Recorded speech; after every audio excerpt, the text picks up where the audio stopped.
너희를 미워할지라도.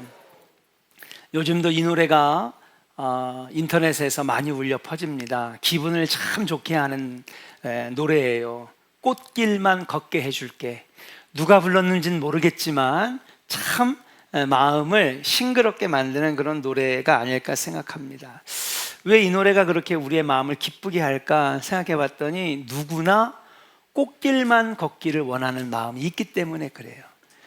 내 자녀가 좋은 길만 걸어갔으면, 꽃길만 걸어갔으면, 내 사업이 참 꽃길만 걸어갔으면, 그런 마음이 있기 때문에 이 노래를 들을 때마다 왠지 모르게 미소가 지어지고 기분이 좋아지지 않나 생각을 합니다. 그런데 믿음으로 산다는 것, 주님을 섬기는 삶은 꽃길만 걷는 것은 아닙니다. 꽃길만이 아니라 고난의 길이 될 때도 있고 핍박의 길이 될 때도 있습니다. 왜 그럴까요? 성경은 우리에게 분명하게 말합니다. 디모데후서 3장 12절의 말씀을 보니까 주님이 우리에게 이런 말씀을 하셨어요.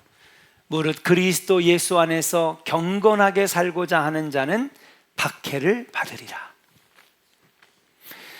마태복음 24장 9절에서도 예수님이 우리에게 일찍이 2000년 전에 말씀해 주셨습니다. 그때에 사람들이 너희를 환난에 넘겨주겠으며 너희를 죽이리니 너희가 내 이름 때문에, 예수의 이름 때문에 모든 민족에게 뭐를 받으리라? 미움을 받으리라. 그저 종교 생활로만 교회를 다닐 것이라면 이런 각오하지 않아도 됩니다. 그러나 예수님 안에서 경건하게 살고자 한다면, 하나님 나라를 먼저 구하며 살고자 한다면 세상으로부터의 핍박과 고난을 각오하지 않으면 안 된다는 사실이에요. 그 핍박과 고난이 시대와 지역에 따라 강도의 차이가 많이 나고 있는 것을 볼 수가 있습니다. 21세기인 지금도 기독교인이라는 이유 하나만으로 목숨을 빼앗기는 일이 비일비재하다고 해요. 목사님, 그거 박해와 고난은 2000년 전 얘기 아닌가요? 오픈도어 선교회에서는 매년마다 세계 기독교 박해 보고서를 쓰고 있는데, 그 보고서에 보니까 2020년 한 해 동안에 전 세계에서 예수를 믿는 이 신앙 때문에 목숨을 잃은 사람이 4136명이랍니다.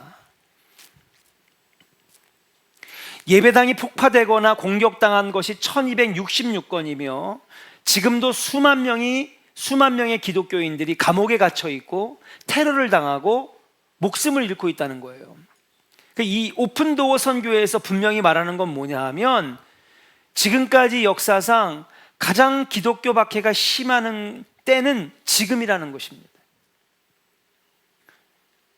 상당한 박해가 있는 나라, 기독교에 대한 박해가 있는 나라를 30개국을 선정을 했고요, 극심한 수준의 박해를 가하고 있는 나라도 11개의 나라가 됩니다. 기독교 구호단체의 직원들은 이슬람 무장 세력의 주요 타겟입니다. 이들을 인질로 잡아 몸값을 뜯어내고 여의치 않으면 학살도 주저하지 않습니다. 우리 대한민국에서는요, 주일 아침이 되면 오늘 영화 보러 갈까? 오늘 피크닉 갈까? 교회 갈까? 이 고민할 때에 이 박해가 있는 나라들은요, 어떤 고민을 하느냐? 오늘 무사히 돌아올 수 있을까?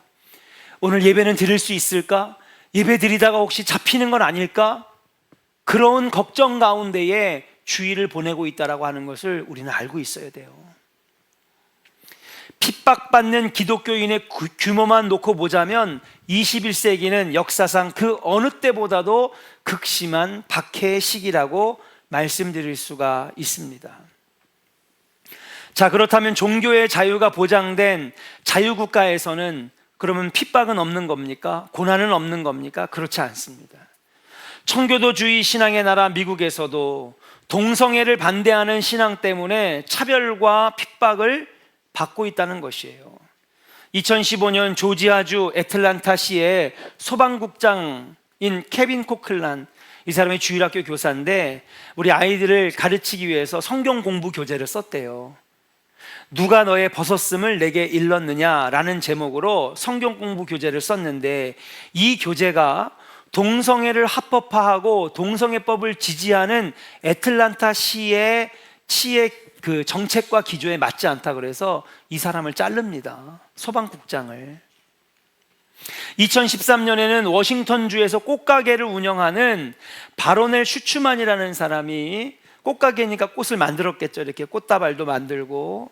근데 결혼식 부케가 들어왔어요. 우리나라는 그 결혼식 부케가 하나만 만들면 되지만 미국은 사실 굉장히 많이 만듭니다. 왜 그러냐 하면 미국의 결혼식에는 신부가 있으면 그 뒤에 브라이드라고 하죠.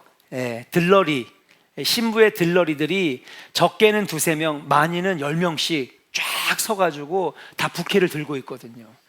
그 뒤에 신부들이 힘든 게 뭐냐 하면 이 뒤에 있는 이 브라이드들도 다 드레스를 만들어 입혀줘야 됩니다. 미국 결혼식이 굉장히 돈이 많이 들어가요. 꽃이 하나만 부탁하는 게 아니라 굉장히 많은 꽃을 주문을 하는데, 알고 봤더니 이 꽃이 언제 사용되느냐, 동성애자들끼리 결혼하는 결혼식에 쓰여진다는 거예요. 그래서 이 슈츠만이라는 사람이, 나는 그거 만들 수 없다, 나는 내 신앙에 이게 거슬리고 맞지 않는다, 다른 꽃가게를 찾아봐라 했는데 그 다음 주에 고소를 당해서 법원으로 끌려가서 재판을 받게 되었다는 것입니다. 미국의 50개 주 중 38개 주가 동성 결혼을 합법화하고 있어요. 제가 미국에 있었을 때에는요, 동성 결혼을 합법화한 주가 하나도 없었습니다. 그러다가 2008년에 바락 오바마가 대통령이 되면서 민주당이 아무래도 그런 법에 유연하다가 보니까 캘리포니아가 50개 주 중 1호로 동성애 결혼을 합법화하게 됐어요.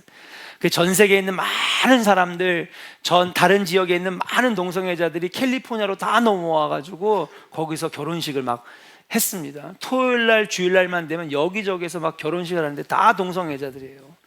그 해에만 제가 알기로는 10만 명이 넘게 결혼한 걸로 알고 있습니다. 동성애자들이. 제가 2008년에. 근데 지금은 38개 주가 동성 결혼을 합법화하고 있다는 사실이에요. 뉴저지주는 캘리포니아 주에 이어서 미국에서 2번째로 공립학교에서 동성애의 역사를 의무적으로 배워야 한답니다. 교과서에 실렸어요. 케빈 코클란이나 바로넬 슈츠만처럼 신앙을 지키다가 올바른 얘기를 하다가 오히려 역차별을 당하는 겁니다. 신앙을 지키려다가 사회적, 경제적, 법적 불이익을 받는 이들이 점점 늘어나고 있어요. 이것이 박해가 아니고 뭡니까? 이것이 믿음을 지키다가 받는 고난이 아니고 뭡니까? 소수자들을 제가 비하하는 게 아닙니다. 소수자들을 비하하는 게 아니에요. 근데 언제부턴가 그 소수자들이나 약자들은 다른 사람들은 마음껏 비판해도 되고, 다른 사람들이 자기들을 비판하면 그건 차별이라고 얘기를 해요. 이게 뭡니까? 이걸 우리는 역차별이라고 하는 겁니다. 카운터 디스크리미네이션, 역차별이라고 하는 거예요. 자기들은 아무나 다 비판해도 되고, 다른 사람들이 아니야, 너는 잘못됐어, 그건 틀린 거야, 성경은 그렇게 말하지 않아, 하나님이 원하시는 뜻이 그게 아니야, 바른 말을 얘기하면 그건 차별받았다고 얘기를 하는 거예요.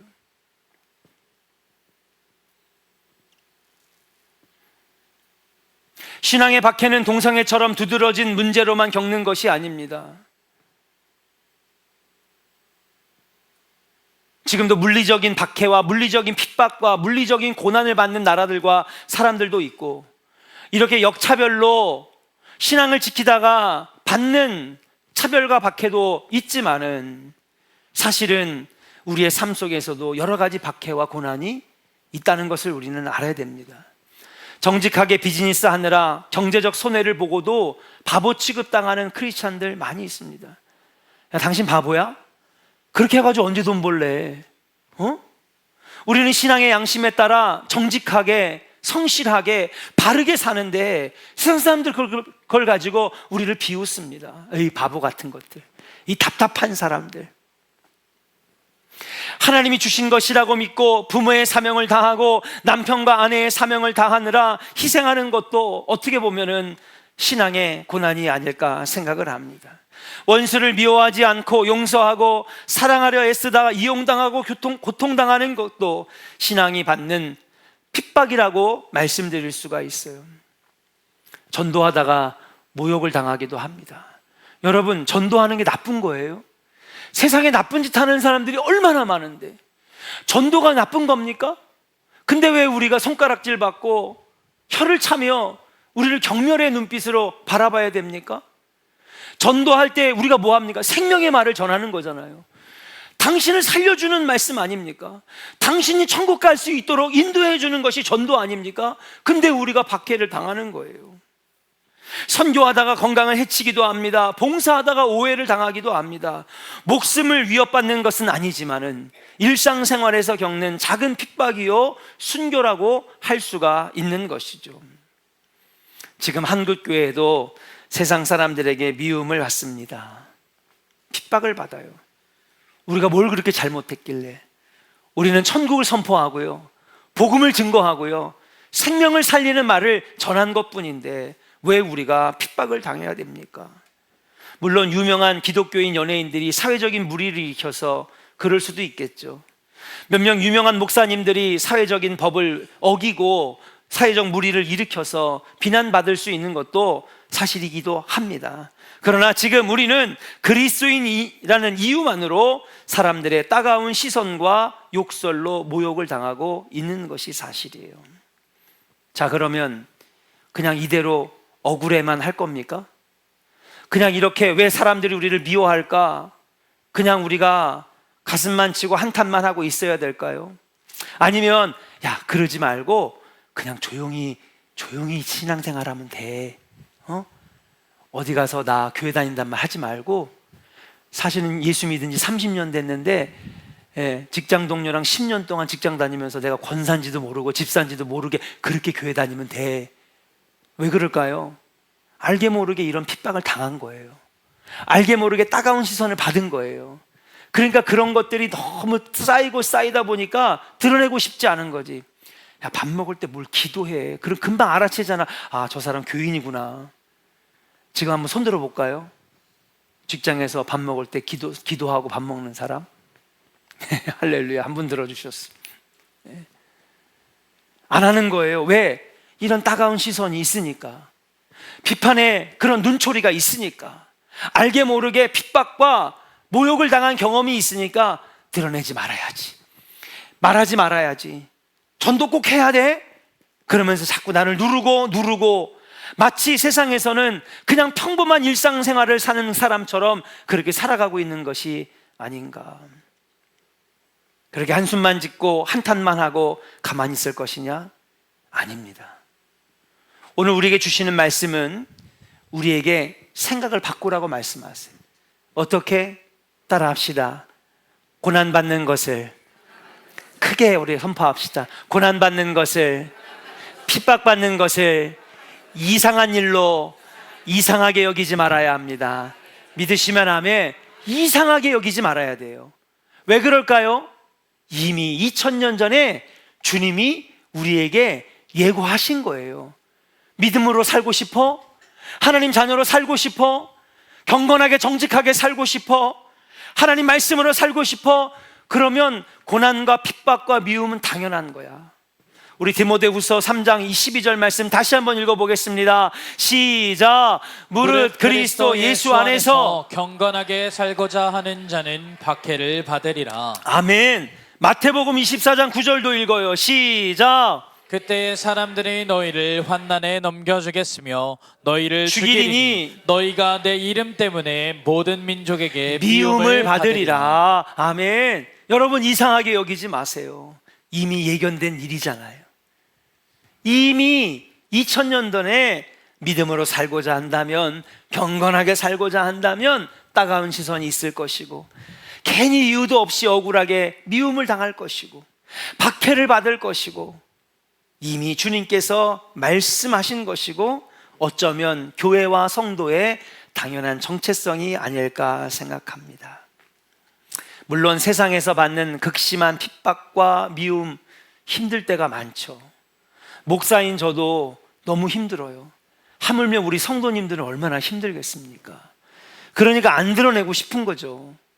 예, 알게 모르게 불이익을 당하고 알게 모르게 따가운 시선이 너무 힘들고 괴롭고 불편하니까 안 드러내고 싶은 마음을 제가 왜 모르겠습니까? 그러나 이럴 때 주님이 주신 말씀이 오늘 마태복음 5장 본문의 말씀이 아닐까 생각해요. 우리 같이 한번 찾아서 읽어보겠습니다. 10절입니다. 시작.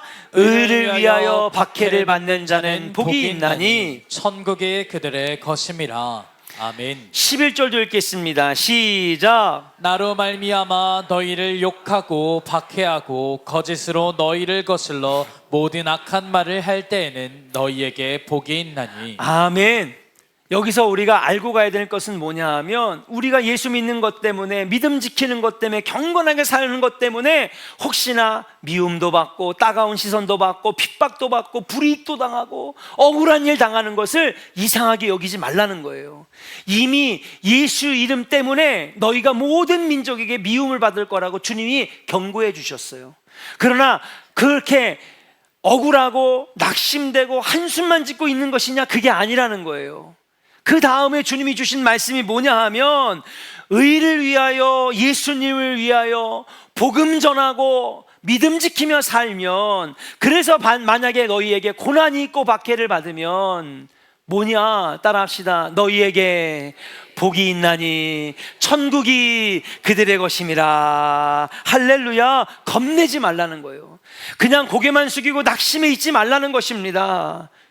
그것이 너희에게 복이 될 것이고 그 박해를 받는 것 때문에 천국이 너희의 것이 될 것이라고 말씀하고 있다는 사실이에요. 11절 후반부에는 주님이 뭐라고 말씀하시느냐? 너희에게 복이 있나니 라고 말씀하셨어요. 12절 말씀해 보니까 기뻐하고 즐거워하라. 하늘에서 너희의 상이 큼이라.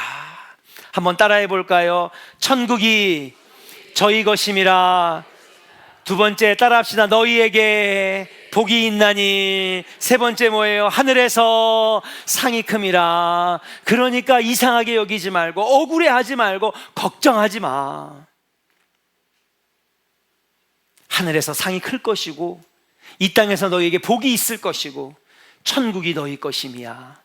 그러니 고난당하고 억울함 당하고 오해받고 미움을 당하는 거 이상하게 여기지 말고 오히려 그런 고난이 올 때에 나에게 주시는 이 시련으로 내가 더 든든한 믿음으로 나아가야 되겠구나.